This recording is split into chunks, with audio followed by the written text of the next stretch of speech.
This is a bioswale. This is connected to this lake, which is connected to this lake, to this lake, to this lake. So setting the basis of energy efficiency and focusing on the natural environment, the rest of the town was developed.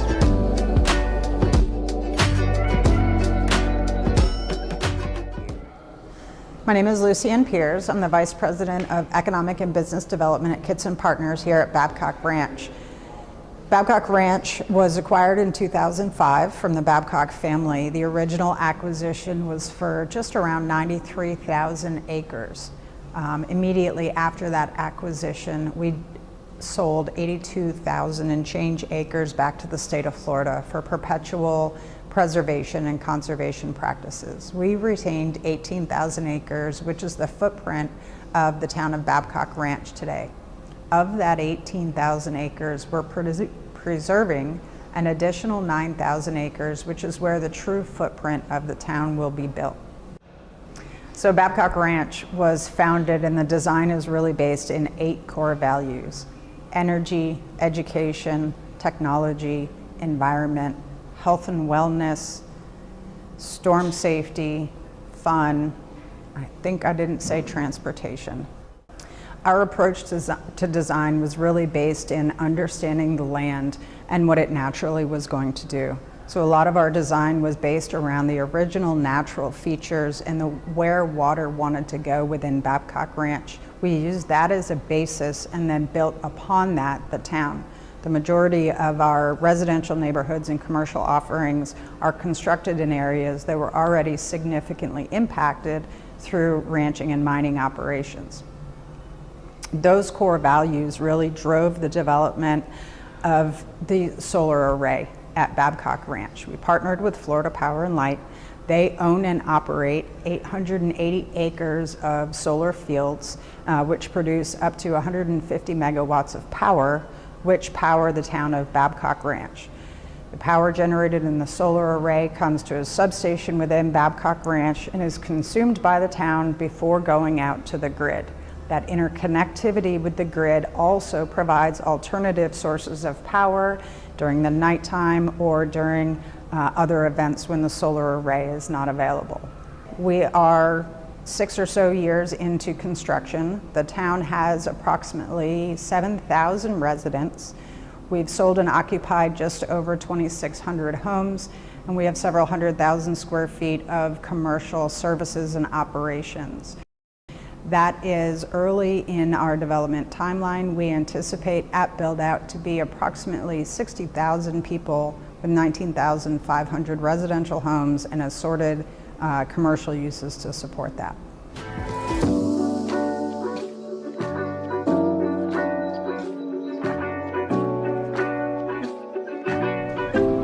So Babcock Ranch is the only platinum certified Florida Green Building Coalition land development in the state of Florida. And what we did to achieve that stems a lot from our conservation, preservation, and restoration of land, in addition to our circulation network and easy access, walkable access, bikeable access to a lot of services.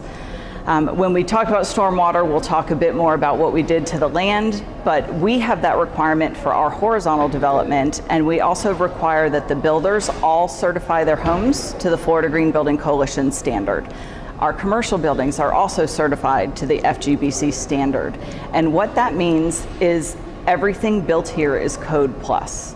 What we found during the storm is that code really does work. We have what's called a continuous load path built into our code, and we're wind loads of 160, which are built into our code, and they really do work.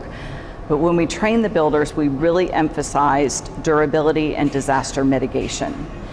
We chose the Florida standard in lieu of a program like the USGBC's LEED or in lieu of the National Green Building Standard because it's Florida specific and it's specific to a hot, humid climate. We wanted something that didn't reward builders for just meeting code. And so in order to be certified, they have to accumulate 100 points in 8 different categories that deal with resource efficiency, energy, water, health, wellness, selection of materials, and of course durability.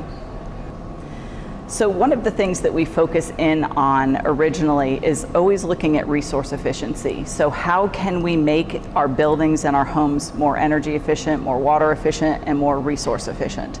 So we start by training the builders. We, Kitson and Partners, are the land developer, and then parcels are sold to builders. So we're educating those builders, one, in efficiency, but also two, in durability and disaster mitigation. So it's very key for us that we have strong and durable homes and buildings. When you start looking at how we have our energy set up, we are trying to make being sustainable and resilient easy. So every house here is certified. We have some builders that choose to go to a platinum level. When new builders come in, they kind of try and gather their intel about what their competition is doing, and we're starting to see this competition form between the builders as to who can have the most efficient house and who can have the most durable house. So it's very interesting to watch that we don't have to be pushing them, they're pushing themselves. In our garages, we have plugs for electric vehicles at 220, which means you can charge your vehicle overnight, versus a 110 plug that might take a very long time to charge your car. So it's convenient for people here to use alternative fuels such as electric vehicles. You'll see a lot of golf carts, so we have families that have been able to get rid of a 2-car or a second car and go down to a 1-car family. So we're looking at vehicle miles traveled and reducing that for greenhouse gas purposes, and we're looking at alternative fuels. So from an energy standpoint, on a bigger picture, when you look at how do we power this town, it's not just putting all of our eggs in one basket being this PV array. So yes, we have a 150 megawatt PV array in partnership with Florida Power and Light. There's 880 acres of photovoltaic panels which feed the town. That goes into a substation directly on our property, and then the power is distributed underground, which lent itself again to our durability and resilience during Hurricane Ian. In addition to the PV array, there is a battery backup. It's 10 megawatts or 40 megawatt hours. So those batteries can also be discharged to provide power to the grid. And we are also tied to a natural gas plant, which is to the south of us, about 5 miles south, versus 5 miles north to the photovoltaic array. So in the evening or storm events, when the photovoltaic array is not producing, we're getting power from the natural gas plant. Having the ability to pull power from multiple sources, and then of course during the storm we were receiving power from the east coast of Florida because the turbines were shut down and the photovoltaic array was not producing. So that built-in redundancy is what made us extremely resilient during the storm.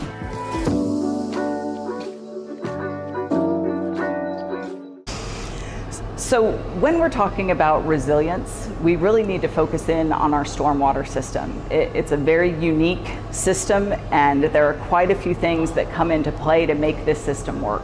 One of the most important things that we did was, before we started developing out here, we looked at old aerial photographs. So photographs all the way back to the 1940s to see where water naturally wanted to flow on the site. We've learned that you can't fight Mother Nature, so work with Mother Nature. And you can see that very clearly on our map. You can see this north-south corridor, which was a natural flowway that had really been interrupted because of agriculture. And so goal number one was to restore those natural flowways because they had a huge capacity for storing water. In addition, preserving wetland areas, because again, they store a significant quantity of water. We enhanced upland areas. We also created some natural wetlands. One of our key features is these old rock mining lakes. And what you will find is that the addition that we have done is we have interconnected all of these lakes. So every lake you find, even down to these small lakes, are connected to each other. This is a bioswale, this is connected to this lake, which is connected to this lake, to this lake, to this lake. And so the goal by having all of these interconnections is that the water can self-level. And if something happens to be blocked during a storm event, it's not going to stop the water from moving in different directions, so that we do not have a lake or a pond that overflows. In addition, you will find that we have bioswales, as I mentioned, and rain gardens. And those are natural features. They are designed to hold water and to remove total suspended solids, which improves water quality. And in addition to that, our finished floor elevation for all of our buildings and houses is close to 30 feet. And our crest of road is 2 feet below that, which means we have 2 feet of capacity in the roadways to protect our homes. And so if we were to get enough rain that these lakes were to overflow, the water would go in between the houses and it would intentionally flood the roads. And we know that's not optimal, but it's better to have a flooded road than a flooded house because that water will go down and will go down quickly. We ultimately had about 14 inches of additional capacity in the lakes during Hurricane Ian, so that really didn't become a concern, but we did let homeowners know in advance that if we had a major storm event, if water was an issue, that was what was going to happen, so that they weren't concerned if they did see water flowing in between their houses or water flooding the roads. So as I mentioned during the storm, Babcock Ranch never lost power, we never lost internet, and we never lost our use of water.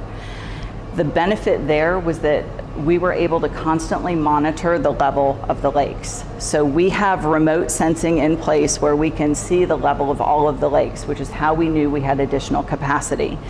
In addition, we have a pump in place right now that can move water back and forth between the lakes and or pump down a lake into a wetland in advance of a storm.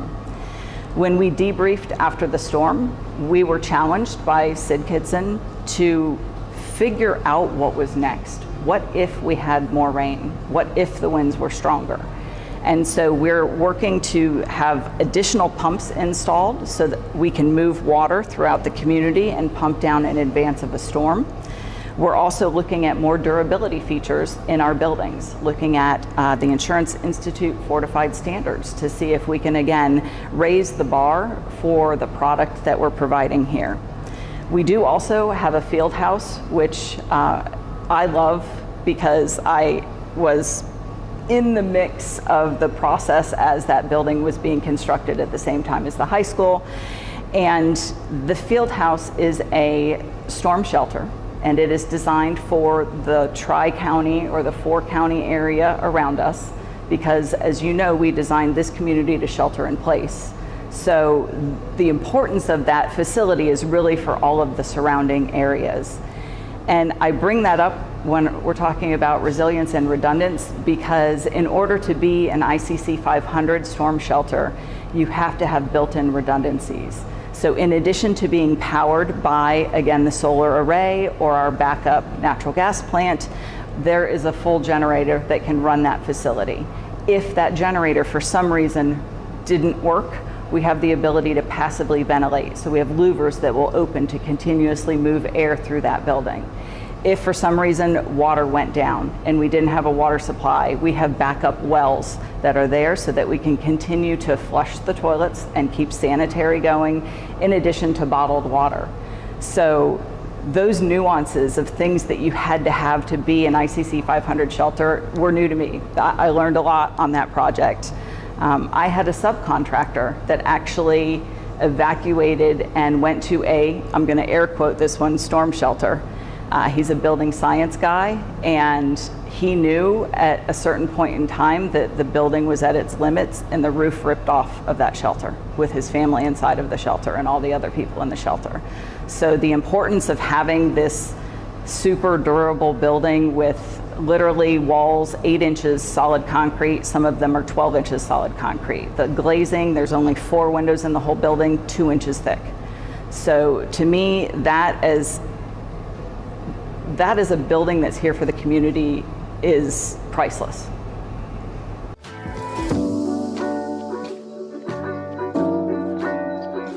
So when I mention things that we do here, one example of a lesson learned was during Hurricane Irma, which was before anyone was living out here, Babcock Ranch did lose power. And we realized with Florida Power and Light that how the power was coming from the photovoltaic array just wasn't going to work. It was going from the array to the grid and then feeding Babcock Ranch. And so we were able to modify the system so that now the photovoltaic array feeds Babcock Ranch directly, and then what Babcock Ranch doesn't use goes to the grid. That power goes into a substation on site, and one of the things we discussed and spoke about in the debriefing after the storm was the fact that if lightning had hit that substation, we would have lost power. And so how do we prepare ourselves and build in that redundancy that we need? We're working with Florida Power and Light to add a second substation so that if one is hit by lightning, we can reroute power and the town will not lose power. That's just one example of what we call our living laboratory. We like to try things, and we're okay if we fail. So we have, for example, our waste management truck runs on compressed natural gas. So it's a CNG truck. It says so right on the side, and I'm the nerd that's out there taking pictures of it. We have our electric vehicle infrastructure. And so you see that we have charging stations throughout the community. The houses have 220 in them, so people can charge. We actually have a significantly higher percentage of people with electric vehicles and golf carts than you would see as a traditional average across the state. We have tried or looking at drone technologies. We're looking at things that have to do with wellness and trying to see how rotating doctors work. So it's not just physical structures or land development, it's also dealing with kind of that wellness component and how we can create this multi-generational town where people can walk, they can bike, they can use a golf cart, there are trails. So multimodal transportation is something that we're definitely looking into.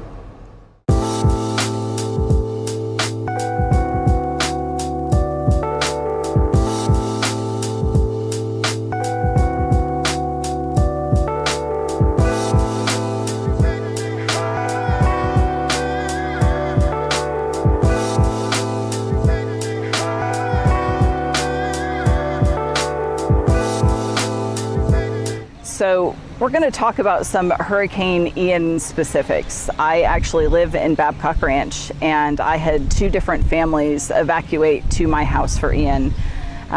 The day before, we were not in the cone. The cone was up in the Tampa area, and then we woke up the next morning and all of a sudden we were in the cone. So I can say I spent that morning putting up hurricane shutters at my house. So here, from a durability standpoint, some people have impact glazing, some people have hurricane shutters, and you really saw neighbors all come together and help each other get shutters up as quickly as possible. During the heat of the storm, my sliding glass doors started bowing in and out so much that they were tapping the back of the furniture, and it started to make a lot of the adults uneasy. So again, I'm looking at my construction drawings and I'm saying, okay, we're built to 160, our trusses are built to 170, so the house has been designed for this. It's okay, and trying to reassure people in my house. The strange thing, I would say, the next morning when the storm was gone, the damage that you saw here was mostly trees down. And that being said, there's not a tree here that is newly planted that has been in the ground for more than 5 years. There were trees being planted the day before the storm because we weren't in the cone. So trees being down, that was significant damage. The strangest thing to me was metal. So in my head, I think metal is very strong. I'm a metallurgist by background, and the street signs were twisted around like ties on a loaf of bread. And the signage on some of the buildings and bridges had come off. And that, again, was all metal damage. So when we looked around the community as to what was impacted, street signs were impacted, building signage was impacted, trees were impacted, and everyone got to work immediately solving those issues. So the storm was Wednesday. On Thursday, there were kids riding their bikes around. People were standing up trees. We had crews back in here. By the end of the weekend, all of the trees pretty much were back up. And that Friday night, we had Food Truck Friday. So things were just normal here to a point that, because of the devastation that we saw on TV, people really had what I would call survivor's guilt. But it allowed this community to really come into action and do what they could for the people who were suffering from the storm. So personally, I had a friend from St. Johns County who was a police officer, a sheriff that was deployed down here for the storm. He called me one day and he said, I have 22 sheriffs that need their laundry done. Where can I go? Can you help me? And I said, oh, there was one of those Tide vehicles around. And then I said, you know what, give me 30 minutes. And I posted on Facebook, in the community Facebook page, I said, I have 22 sheriffs that need laundry done. Can anyone help me? And within 35 minutes, I had 50 responses of people willing to take laundry and do it at their houses for the sheriffs. We were collecting anything, whether it was food or clothing, at the field house. We also had people that were preparing meals, that were bringing the meals out to the workers in the community. We had, the school was coordinating internally to go out to teachers' homes and to, again, rip off wet drywall, get rid of wet couches. There was a lot of damage and flooding to a lot of our staff and faculty. So we just coordinated those efforts to get out into the community and help rebuild.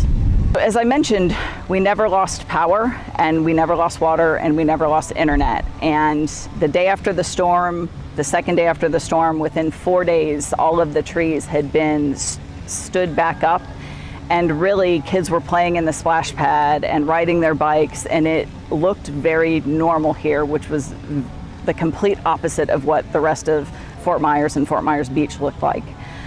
They deployed a FEMA team to come investigate, and what we heard was the FEMA team went back and reported to their supervisor that the storm had missed us. And that was absolutely the opposite of what had happened, because the eye wall sat on top of us and we had over 100-mile-per-hour winds for 8 to 9 hours.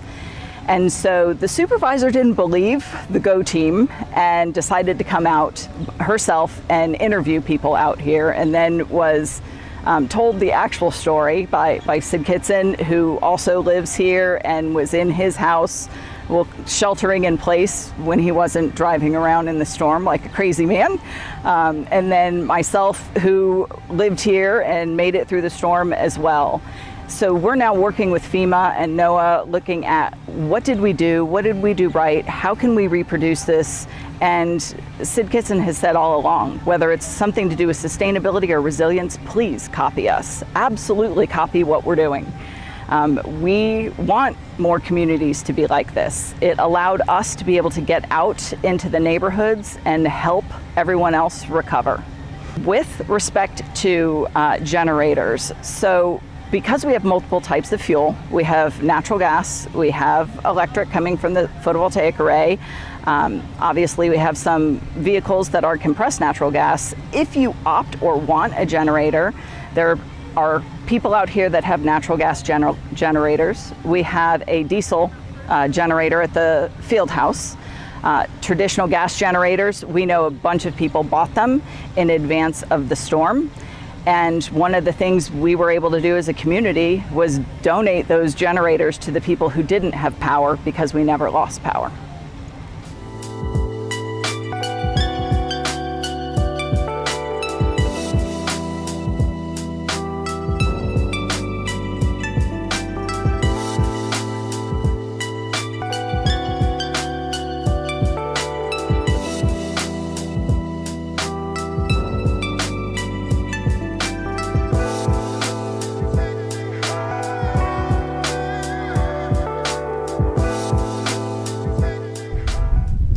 So here we are at the top of the viewing platform for the Florida Power and Light Solar Energy Center at Babcock Ranch.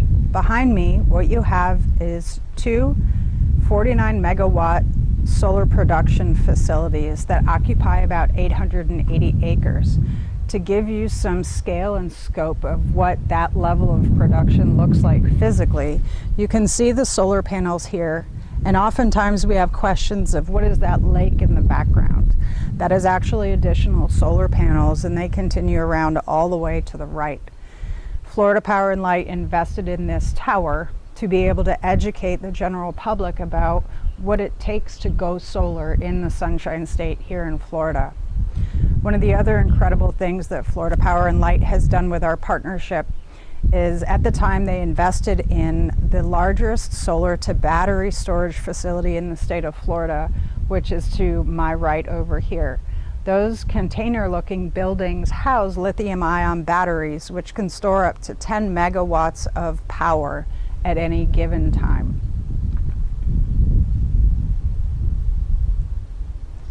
One of the other unique things that Florida Power and Light is doing is to increase the customers' access to knowledge about solar energy and its production.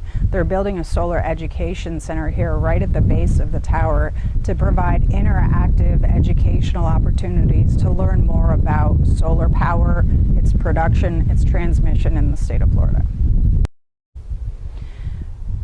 One thing that we're very, very proud of our partners at FPL is the performance of this solar energy center. What may not be obvious to many people is that this has experienced a direct hit from 2 Category 4 hurricanes in the last 5 years. So the eye of Hurricane Irma, which impacted a significant amount of the state of Florida, passed directly over this solar field that you see here today. And other than a handful of cracked panels, we did not have any disruption or any damage in the solar field. Fast forward to Hurricane Ian in 2022. Again, a direct hit by that storm, a very unique storm where the eye wall sat on Babcock Ranch for over 8 hours, so 100+ mile/hour sustained winds. And again, the Solar Energy Center performed incredibly well. We had maybe a dozen cracked panels, but there was no massive devastation. And again, that was also critical in helping to create the situation where there was no disruption of power to the residents in Babcock Ranch. Prior to construction of Babcock Ranch and really of this scale of solar facility, there were a lot of unknowns in the general community. You know, what are the impacts of solar panels going to be on the community, on natural habitats, on ecology and wildlife? And we're really happy to report that virtually every listed species in the state of Florida can be found at Babcock Ranch in some of these natural environments, including within the Solar Energy Center here. We do not have a heat island effect from the solar panels. The manufacturers have done an incredible job with their technology to conquer those issues. We don't have reflectivity issues. And honestly, on most days, you can see a pretty healthy wildlife activity out here. So one of the beautiful things is that we're now using renewable resources to produce power while not impacting the natural environments of the creatures that live here.